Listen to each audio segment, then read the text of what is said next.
Welcome dear students. In Network Analysis and Synthesis course, we are going to solve some previous year questions based on DC and AC transients in RLC circuit. यहाँ पर जो हम question solve करने जा रहे हैं वो या तो आपके प्रीवियस ईयर एग्जामिनेशन में आ चुके हैं या फिर अपकमिंग एग्जाम में आ सकते हैं। बेसिकली यहाँ पर दो टाइप के क्वेश्चंस बनते हैं, short answer type and long answer type, but numerical में आपको हमेशा इसमें लॉन्ग आंसर टाइप क्वेश्चंस ही मिलने वाले हैं। तो यहां पर जो भी क्वेश्चंस हम टेकअप करने जा रहे हैं उसमें से कुछ क्वेश्चंस मैं सॉल्व करूंगा और कुछ क्वेश्चंस आप अपने आप सॉल्व करेंगे। उसके बाद आप अपने सॉल्यूशंस को मेरे सॉल्यूशन से मैच कर सकते हैं। तो सबसे पहले आते हैं कुछ थ्योरेटिकल क्वेश्चंस जहां पर आपको कुछ डिस्क्राइब करना है, डिराइव करना है या फिर कुछ एक्सप्लेन करना है। तो फर्स्ट क्वेश्चन है explain time domain response of second order linear circuits. ठीक है, तो टाइम डोमेन रिस्पांस मींस आपको ट्रांजिएंट रिस्पांस ही एक्सप्लेन करना है। तो सेकेंड ऑर्डर सर्किट मतलब आरएलसी सर्किट। ठीक है, वहां पर दो एनर्जी स्टोरेज एलिमेंट कनेक्ट होने ही होने हैं। अगर सीरीज आरएलसी सर्किट है तो आपको मेश एनालिसिस यूज करनी है। पैरेलल आरएलसी सर्किट है तो आपको क्या करना है, जो टॉप नोड होगा वहां पर आपको नोडल एनालिसिस करनी है, means all the currents at that node. और इनकमिंग करंट आप एज्यूम कर लीजिए या फिर आउटगोइंग करंट एज्यूम कर लीजिए। तो sum of all the currents at that particular node will be 0 और अकॉर्डिंगली आप डिफरेंशिएट करिए इक्वेशंस को, ट्रांजिएंट रिस्पांस आप फाइंड कर लीजिए। अगर होमोजेनियस इक्वेशन आती है तो सिर्फ आपको कॉम्प्लीमेंट्री फंक्शंस मिलेंगे। अगर नॉन होमोजेनियस इक्वेशन आती है तो आपको पर्टिकुलर इंटीग्रल भी कंसीडर करना होगा। ठीक है, second describe transient response of RLC circuit having DC excitation. तो आप यहां पर देखिए कि डीसी एक्साइटेशन ही सिर्फ आपको चूज करना है, सिलेक्ट करना है। ठीक है, उसकी कोई फिक्स वैल्यू होगी, कांस्टेंट सोर्स होगा। तो इस केस में हमेशा आपको homogeneous second order differential equation मिलती है। कॉम्प्लीमेंट्री सॉल्यूशंस आपको फाइंड करने हैं सिर्फ। तो कॉम्प्लीमेंट्री फंक्शन के लिए यहाँ पर तीन केसेस बनते थे, r/2l whole square is greater than 1/LC, r/2l whole square is less than 1/LC and r/2l whole square is equal to 1/LC। या फिर आप इसको जीटा के फॉर्म में भी कह सकते हैं, zeta greater than 1, zeta less than 1, zeta equals to 1। Zeta greater than 1 over damped response, zeta equals to 1 critically damped response, zeta less than 1 under damped response. ठीक है, सिमिलरली आपको जो हमारा थर्ड क्वेश्चन है transient response of RLC circuit having AC excitation. तो AC excitation के लिए जो इक्वेशन फॉर्म होती है यहाँ पर second order equation, that is non homogeneous equation. यहां पर हमने AC source sinusoidal source consider किया था। तो इस केस में जो पर्टिकुलर इंटीग्रल होगा या पर्टिकुलर सोल्यूशन होगा वो भी आप कंसीडर कैसा करेंगे, साइनसॉइडल फॉर्म में। और उसमें दो कांस्टेंट्स आते हैं, A and B, arbitrary constants. आप इस आईपी जो पर्टिकुलर सोल्यूशन या इंटीग्रल या सोल्यूशन है इसको आप मेन डिफरेंशियल इक्वेशन में सब्स्टिट्यूट करेंगे, ए बी की वैल्यू सॉल्व करेंगे, फिर आईपी सॉल्व हो जाएगा। देन आफ्टर कॉम्प्लीमेंट्री सोल्यूशन जो होंगे या कॉम्प्लीमेंट्री फंक्शन होगा सेम एज सेकेंड, जहां पर डीसी एक्साइटेशन आप यूज किए थे। तीन केसेस बनेंगे, तीनों केसेस में आपको टोटल सोल्यूशन प्रोवाइड करना है। तो इसके लिए ये जो मैंने अभी रिकैप किया यहाँ पे, इसके लिए आपको हमारे लर्निंग मॉड्यूल को अच्छे से पढ़ना है। लर्निंग मॉड्यूल आप देखते रहिए, एक बार आप क्या कीजिए, देख लीजिए, एक बार उसको पेन एंड पेपर लेकर के रिवाइज कर लीजिए। तो उससे क्या हो जाएगा, आपको मेमोराइज हो जाएंगी हर एक चीज, जिससे कि एग्जामिनेशन में बहुत ही कम टाइम लगेगा सॉल्व करने के लिए। तो अब आइए बढ़ते हैं न्यूमेरिकल प्रॉब्लम्स की तरफ, देखते हैं कौन कौन सी न्यूमेरिकल प्रॉब्लम्स इसमें बन सकती हैं। तो फर्स्ट प्रॉब्लम है the network shown in figure आपके सामने है। इस फिगर में आप देखिए कि कैपेसिटर है, रेजिस्टर है और इंडक्टर है, तीनों पैरेलल में कनेक्टेड हैं। बट कैपेसिटर आरएल के पैरेलल सर्किटरी से तभी कनेक्ट हो पाएगा जब स्विच के क्लोज होगा, अदरवाइज ये सेपरेट है। a parallel RLC circuit where R equals to 0.1 ohm, L equals to 0.5 Henry, C equals to 1 farad. Capacitor C has initial charge of 10 volt. अगर देखिए वर्ड्स में नहीं लिखा होता तब भी आप कैपेसिटर पे देखिए प्लस 10 वोल्ट लिखा है, प्लस माइनस 10 वोल्ट. इसका मतलब क्या है, ये इनिशियल चार्ज है. कैपेसिटर पहले ये चार्ज हो चुका है इतने वोल्ट तक. The switch K is close now at time T equals to 0. तो ये स्विच कब क्लोज हो रहा है, at time T equals to 0 पे क्लोज हो रहा है. ठीक है.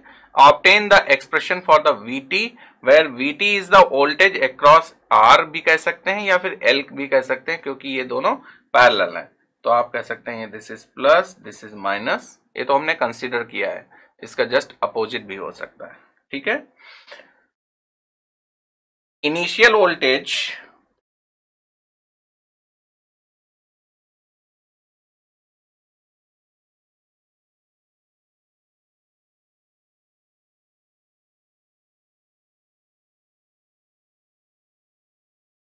ये गिवन है, इनिशियल वोल्टेज ऑन कैपेसिटर, तो that is VC0 minus 10 volt given है. ठीक है. Now switch K is closed.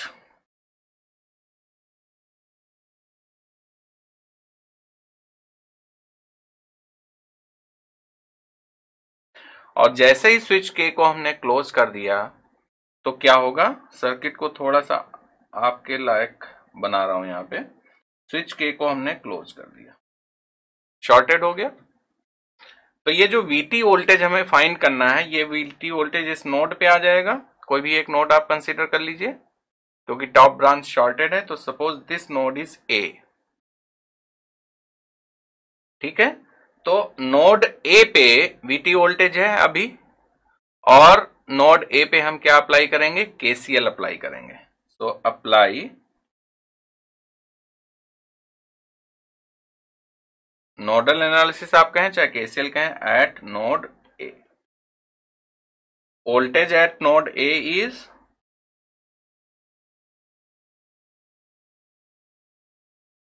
VT. ठीक है. ये मैं आपके रेफरेंस के लिए लिख रहा हूं. ठीक है, क्योंकि आप समझ पाए ये जो हमने लिखा है voltage at node A is VT. Otherwise इसको मेंशन करने की यहां पर जरूरत नहीं है. अंडरस्टूड है, डायग्राम से ही दिख रहा है. तो इक्वेशन क्या होगी, current, suppose all currents are outgoing. हमने इसमें भी करंट आउटगोइंग एज्यूम कर ली, इसमें भी करंट आउटगोइंग एज्यूम कर ली, इसमें भी करंट आउटगोइंग एज्यूम कर ली. ठीक है. तो ऑल इनकमिंग और outgoing currents eight node A, उनका सम क्या होगा, 0 हो जाएगा. और VT वोल्टेज है, तो करंट क्या होती है इंडक्टर में, 1/L integration of V dt. तो हमने लिखा VT dt. रजिस्टर के थ्रू करंट कितनी होती है, V/R. तो यहां पर हो जाएगा VT/R, या फिर 1/R को हम G भी लिख सकते हैं, that is conductance, plus C dVT by dt equals to 0, क्योंकि सम ऑफ ऑल द करंट्स इज 0. ठीक. Now differentiate this equation.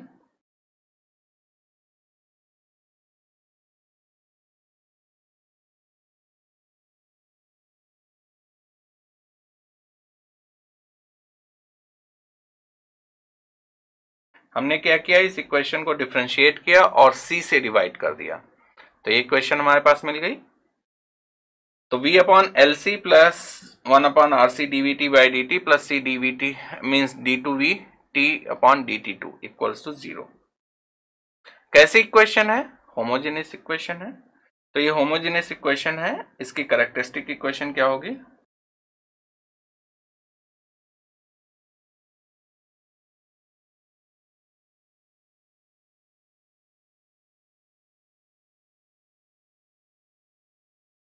तो इस कैरेक्टरिस्टिक इक्वेशन के दो रूट्स आ जाएंगे. अब आप देखिए RLC की वैल्यूज गिवन है, तो RLC की वैल्यूज आप यहां पर सब्स्टिट्यूट कीजिए. S² plus 1/R. R कितना है, R आपके सामने है 0.1 ओम, और C कितना है 1 फैराड. ठीक है. तो 1/0.1 दैट इज 10. तो ये हो जाएगा 10S plus 1/LC. L is 0.5, C is 1, तो 0.5 1/0.5 इज 2, तो ये हो जाएगा s square plus 10s plus 2 equals to 0 equation आ जाएगी। अब इसके रूट्स कितने आ जाएंगे, इसको जब सॉल्व करेंगे इसको क्वाड्रेटिक इक्वेशन को, दो रूट्स मिलेंगे s1 s2 that is 4.3 and -5.3, ठीक है, ये दो रूट्स मिल गए। तो जनरल सोल्यूशन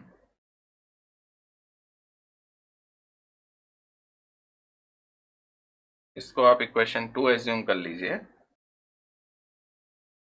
दो रूट्स हैं, दोनों डिस्टिंक्ट रूट्स हैं, तो k1 e raise to power s1t plus k2 e raise to power s2t, ये इसका जनरल सोल्यूशन हो जाएगा।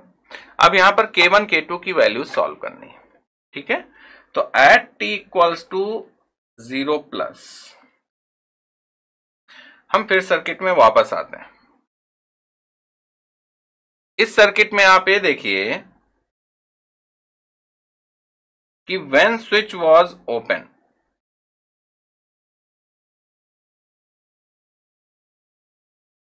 the voltage on the capacitor or you can say across the capacitor was 10 volt, ठीक है।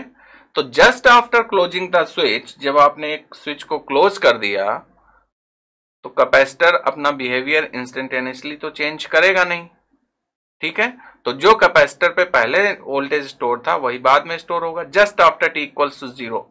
तो t equals to 0 minus पे 10 volt था, तो t इक्वल्स टू 0 प्लस पे भी 10 वोल्ट होगा। तो यहां पर हम कह सकते हैं कि at t equals to 0 plus Vc0 minus becomes Vc0 plus and this is equal to 10 volt, ठीक है। और साथ ही साथ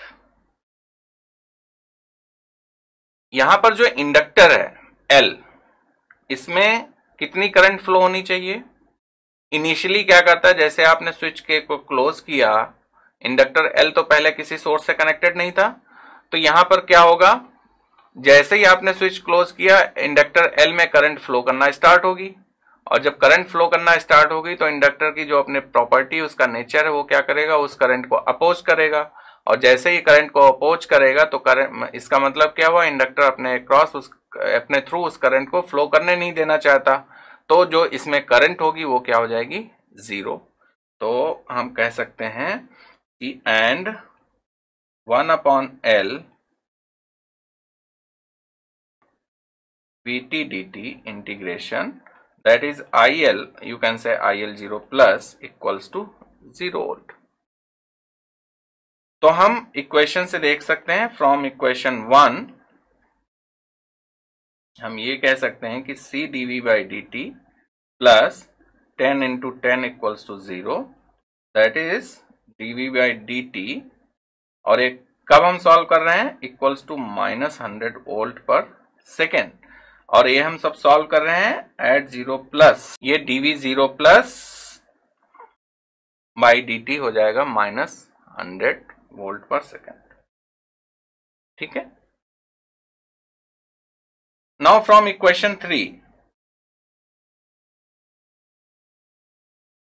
eight t equals to 0 plus, equation 3 में आप आइए, Vt इक्वल्स टू क्या हो जाएगा, t को 0 रखेंगे तो k1 प्लस k2 हो जाएगा, और हम क्या करें, डिफरेंशिएट करें इक्वेशन 3, तो जब डिफरेंशिएट करेंगे इक्वेशन की 3 को तो ये हो जाएगा dV by dt equals to 4.3 k1 e raise to power 4.3t minus 5.3 k2 e raise to power 5.3t, ठीक है। तो at t equals to 0 plus पे ये Vt क्या हो जाएगा, V0 प्लस, और V0 प्लस हमने सॉल्व किया था 10, तो ये हो जाएगा k1 plus k2 equation number 4, और यहां से dV by dt at 0 plus, ये at time t equals to 0 plus, इसको हमने सॉल्व किया -100 equals to 4.3 k1 minus 5.3 k2 equation number 5। तो from equation 4 and 5 K1 K2 की वैल्यू सॉल्व हो जाएंगी,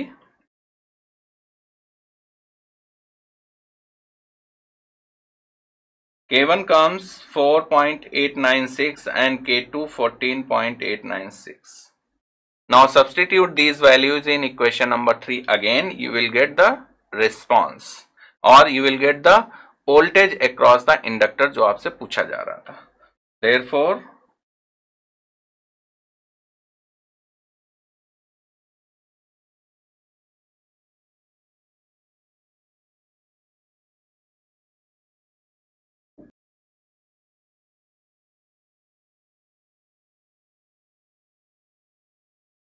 and this is the voltage across the inductor, right? तो I hope कि ये क्वेश्चन आपको समझ में आ गया. कोई डाउट हो तो आप बता सकते हैं, ठीक है, पूछ सकते हैं आप. Any doubt? चलिए आगे बढ़ते हैं.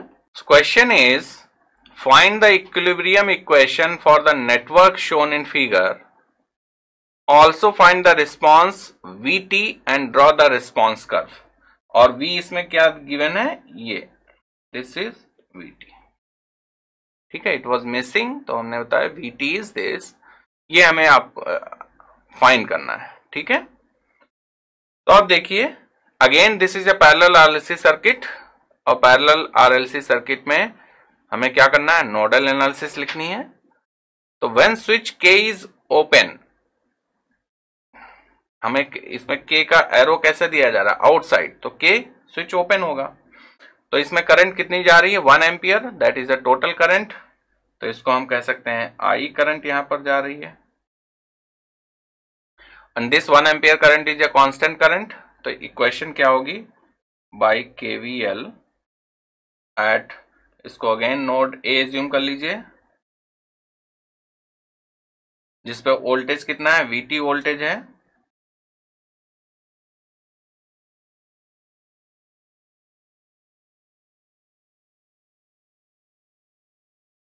और I कितना है, 1 ampere.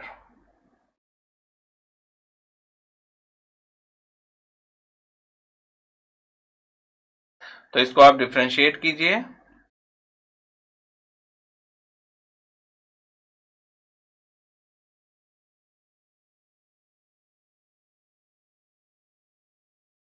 Substitute all the values.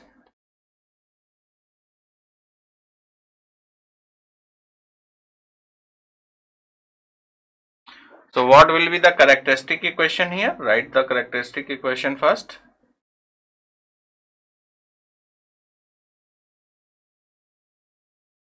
So again this is a quadratic equation. Find the roots and you can see here S1 and S2 both are same. So these are real, negative real and repeated roots.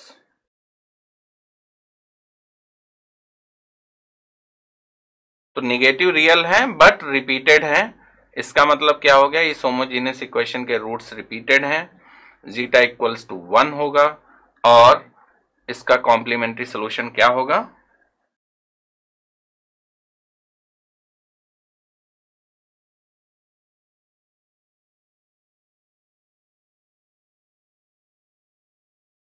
या जैसे हम पहले लिखते थे K1 plus K2t e raise to power minus 2t.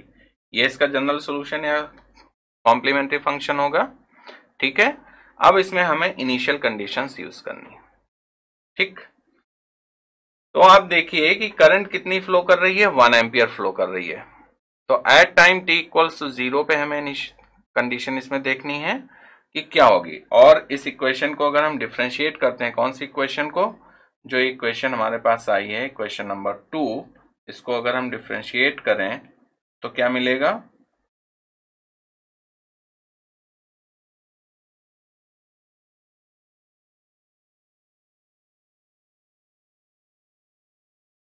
तो हमने इस equation को डिफरेंशिएट कर दिया with respect to time, equation number 3, right. Now at time t equals to 0. अब आप देखिए सर्किट डायग्राम में, initially capacitor behaves like a short circuit. तो कैपेसिटर शॉर्ट सर्किट की तरह बिहेव करेगा. और इनिशियली इंडक्टर कैसे बिहेव करता, ओपन सर्किट. तो यहां पर अगर कैपेसिटर शॉर्ट हो गया तो ये जो नोड है A, ये क्या हो जाएगा, शॉर्ट टू द ग्राउंड. तो Vt क्या हो जाएगा, 0. ठीक है, इतना तो समझ में आया। ठीक, अब जब शॉर्ट सर्किट होगा तो शॉर्ट सर्किट के थ्रू मैक्सिमम करंट फ्लो करेगी। तो इसमें जो 1 एम्पियर की करंट फ्लो कर रही है, ये सब कुछ किसके थ्रू फ्लो करेगी? शॉर्ट सर्किट के थ्रू, कैपेसिटर के थ्रू फ्लो करेगी। तो जो करंट इन द कैपेसिटर होगी that will be the maximum initially, because capacitor behaves like a short circuit. तो हम यहां पर लिख सकते हैं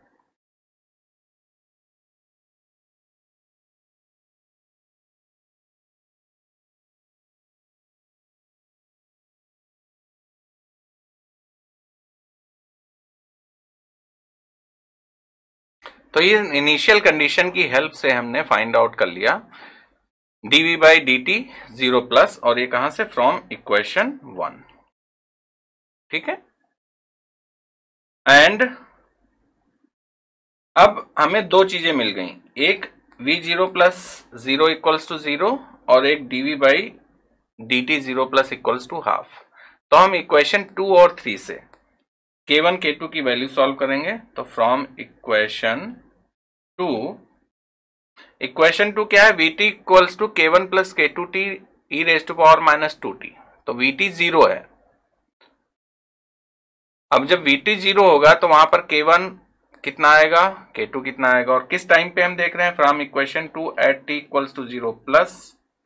तो vt v0 plus equals to k1 plus k2 into 0 हो जाएगा, और e रेज टू पावर 0। तो ये तो 0 है, तो यहां से k1 0 हो गया, मिल गया, क्योंकि time t equals to 0 plus पे हम देख रहे हैं। And from equation 3 dv by D T, तो dv by D T at 0 plus अभी हमने सॉल्व किया, that is half minus 2 k1 plus 0 e raise to power 0 plus k2 e raise to power 0। तो यहां से k2 की value आ गई, क्योंकि k1 तो 0 है, तो k2 की वैल्यू कितनी मिल गई? Half. Now substitute the values of k1 and k2 in equation number 2।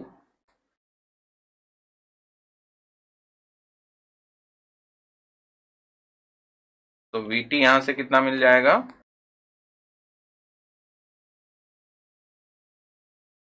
So this is the response of voltage at node A, और इसको अगर आपको प्लॉट करना है तो this is decaying exponential but multiplied by the ramp function, वो हम देखेंगे, मतलब t से मल्टीप्लाइड है, तो इसका जो कर्व आएगा वो कुछ ऐसे आएगा।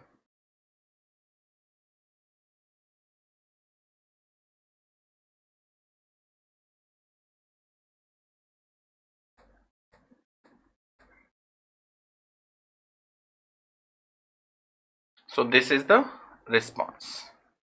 ठीक है, तो कोई इसमें डाउट हो? कुसुमाकर, आपके फेस पे बिल्कुल ब्लैंक एक्सप्रेशंस हैं, समझ में आ गया बिल्कुल? अच्छा, आपने पहले ही प्लॉट कर लिया, ठीक है, अच्छी बात है। बढ़ते हैं अगले क्वेश्चन की तरफ।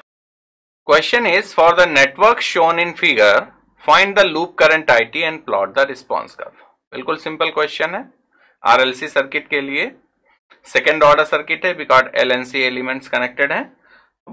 कहां से स्टार्ट करना है आपको? When switch K is closed,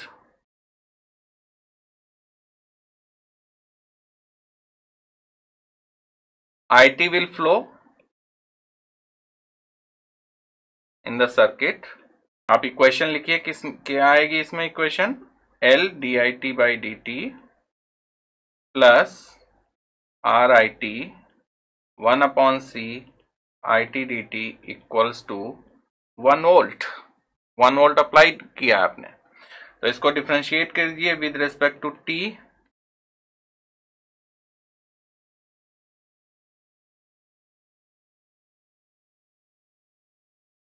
देखिए, हमें स्टेप्स जो है स्किप कर सकते हैं यहाँ पे, बट हम स्किप नहीं कर रहे हैं। ये इक्वेशन नंबर 1, आप इन दोनों को किसी को इक्वेशन नंबर 1 कह सकते हैं। कैरेक्टरिस्टिक इक्वेशन क्या होगी? RCL की वैल्यूज गिवन है, तो what will be the characteristic equation here for solving the roots, and this is again homogeneous equation.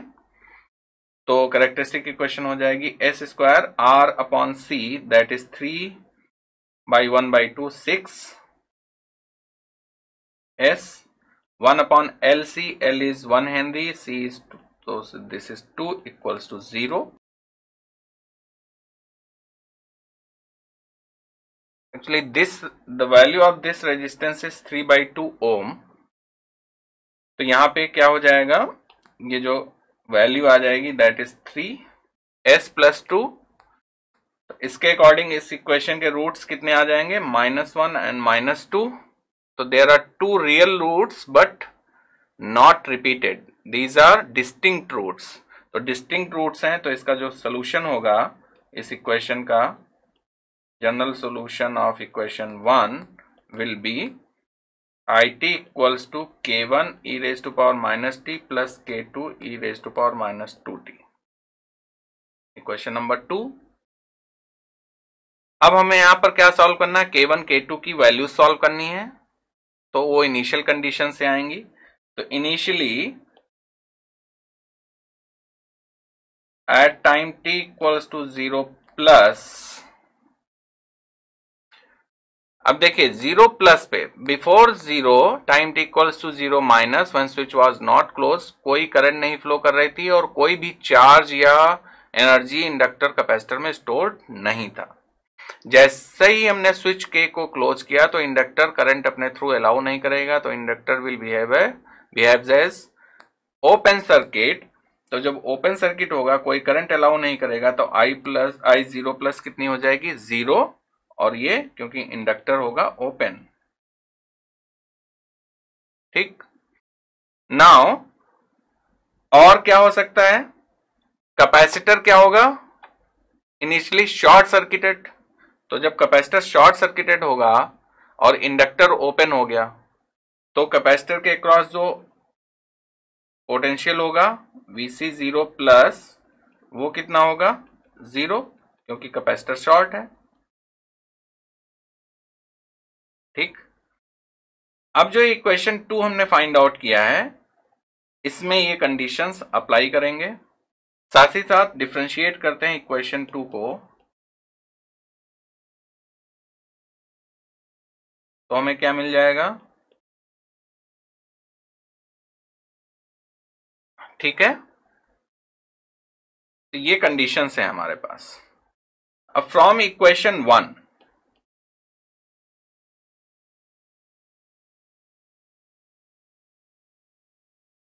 Equation 1 में देखिए कि अगर I0 प्लस जो करंट थ्रू इंडक्टर है वो कितनी हो जाएगी, 0. तो करंट इंडक्टर के थ्रू अगर 0 है तो di by D T at 0 plus equals to क्या हो जाएगा, 1 अपॉन एल. आप इसमें आइए, देखिए ये करंट के हमें find L D I by D T, ये वोल्टेज है क्रॉस द इंडक्टर. ठीक है. ये 0 हो जाएगा और ये क्या है, Vc 0 माइनस, तो ये भी 0 है. जब ये दोनों 0 हो जाएंगे तो L D I by D T means T at 0 plus equals to क्या हो जाएगा, 1 अपॉन एल. और एल कितना है हमारे पास, 1 हेनरी. तो ये कितना आ गया, 1 एम्पियर पर सेकेंड. ठीक है. And from equation 2 I0 plus कितना हो जाएगा, K1 प्लस K2, और I0 प्लस है कितना, 0. तो ये दोनों इक्वेशंस आ गई, K1 plus K2 equals to 0 यहां से मिल गया. ठीक है.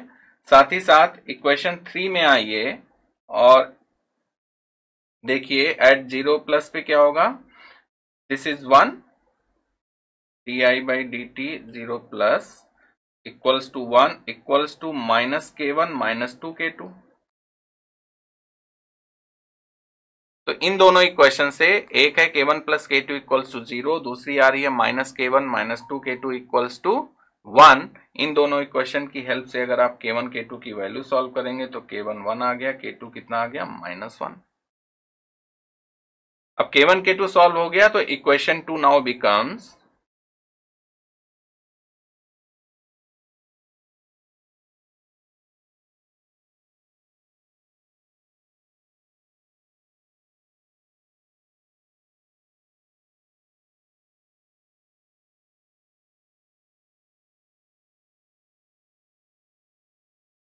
तो हमारे पास एक इक्वेशन आ गई, e raise to power minus T minus E raise to power minus two T. ये हमने रिस्पॉन्स सॉल्व कर लिया, करंट उस लूप में कितनी फ्लो कर रही है वो हमने सॉल्व कर लिया। नेक्स्ट पार्ट कह रहा है कि इसको हमें प्लॉट करना है। तो इस रिस्पॉन्स को हम प्लॉट करते हैं। This is time T, this is current I T. तो पहले हम प्लॉट करेंगे E raise to power minus T को, और सेकेंड हम प्लॉट करेंगे E raise to power minus T two को। ग्राफिकली उसको हम क्या करेंगे, सब्ट्रैक्ट करेंगे। ठीक है, तो हमें नेट रिस्पॉन्स मिल जाएगा। तो यहां पर t इक्वल्स टू 0, अगर t 0 है तो e raise to power minus T भी 1 हो जाएगा, e raise to power minus two T भी 1 हो जाएगा। लेकिन यहां पर हम प्लॉट किसको कर रहे हैं, e raise to power minus T को और minus e raise to power minus T two को प्लॉट कर रहे हैं। तो e raise to power minus T यहां से आएगा, ये सपोज वैल्यू 1 है, this is e raise to power minus T,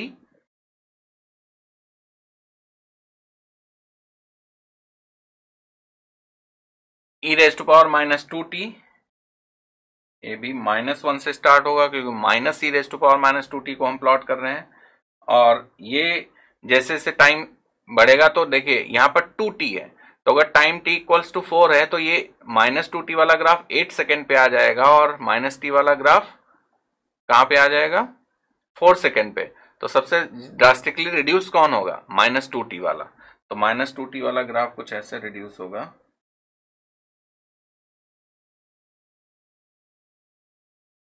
ठीक है, तो यहां पे जो नेट इन दोनों का, पहले हमने क्या किया, ये है E raise to power minus two T minus. ठीक, अब हम क्या करेंगे, इन दोनों को ऐड करेंगे, क्योंकि minus E raise to power minus two T, E raise to power minus two T. तो इसको जो हम ऐड करेंगे तो हमारा ग्राफ आ जाएगा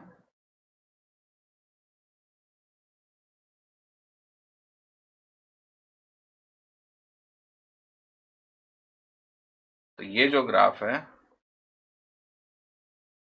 ये है आई टी। ठीक, समझ में आ गया कैसे ग्राफ प्लॉट करना है। देखिए प्लॉटिंग ऑफ द ग्राफ आपको आना चाहिए, समझ गए। अगर इसमें कोई मिस्टेक हो गई तो एग्जामिनर की सीधे नजर जाएगी, उसको तो पता है कि इसका ग्राफ फाइनली कैसा आना चाहिए, जो ग्रीन कलर से हमने ड्रॉ किया है। अब उसको पता है, उसने देखा नहीं इससे कुछ डिफरेंट आ रहा है, उसने तुरंत कट कर दिया और आपको 0 मार्क्स दे दिए। अगर वो स्टेप मार्क्स देना चाहेगा तो जो आपने आईटी सॉल्व किया है वहां तक उस मार्क्स दे देगा, रिमेनिंग मार्क्स को कट कर लेगा। तो आपको ये ध्यान रखना है कि प्लॉटिंग ऑफ द ग्राफ इस स्टेज पे आपको 100% आना चाहिए। अब यहां पर अगर आपको कोई डाउट है तो आप पूछ सकते हैं। सभी को समझ में आ गया, वेरी गुड। चलिए, तो आप इस टॉपिक पे जितने ज्यादा से ज्यादा आप न्यूमेरिकल की प्रैक्टिस करेंगे उतना ही आपके लिए अच्छा होगा। Keep practising.